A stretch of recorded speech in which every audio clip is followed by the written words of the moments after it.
Le chapitre 80 de Boruto était juste incroyable. Nous avons appris que Sarada a éveillé son Mangekyo Sharingan.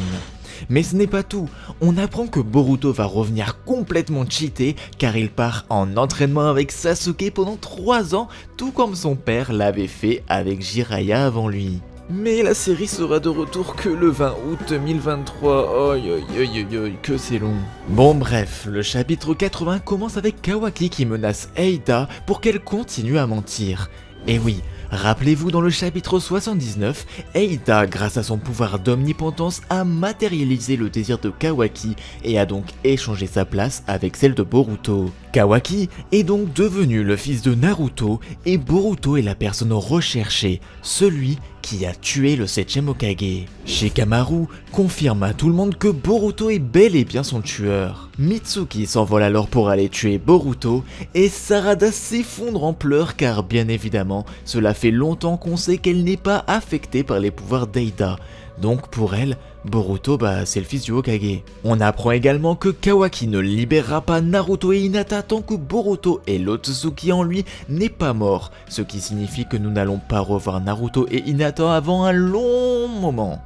Daimon arrive vers Kawaki, lui demandant s'il n'a rien fait de bizarre avec sa sœur, et Kawaki le menace, ce qui va bouleverser l'histoire.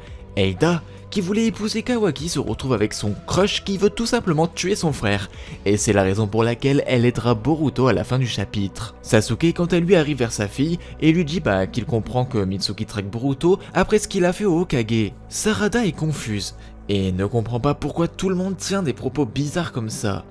Mais tout à coup, Sumire la contacte et lui explique la situation. Effectivement, Sarada et Sumire ne sont pas affectés par la technique de Eita. Eh bien la raison est tout simplement leur amour pour Boruto.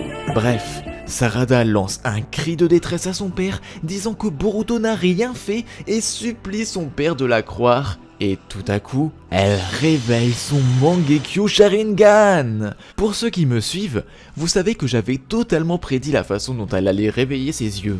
En effet, Sarada n'est pas du tout comme les autres Uchiwa. Les Uchiwa incarnent le cycle de la haine. La plupart du temps, leurs yeux se réveillent suite à une mort et veulent se venger. Sarada n'a éveillé ses yeux que par amour. En tout premier son Sharingan pour l'amour qu'elle avait envers son père et son Mangekyo pour l'amour qu'elle a envers Boruto.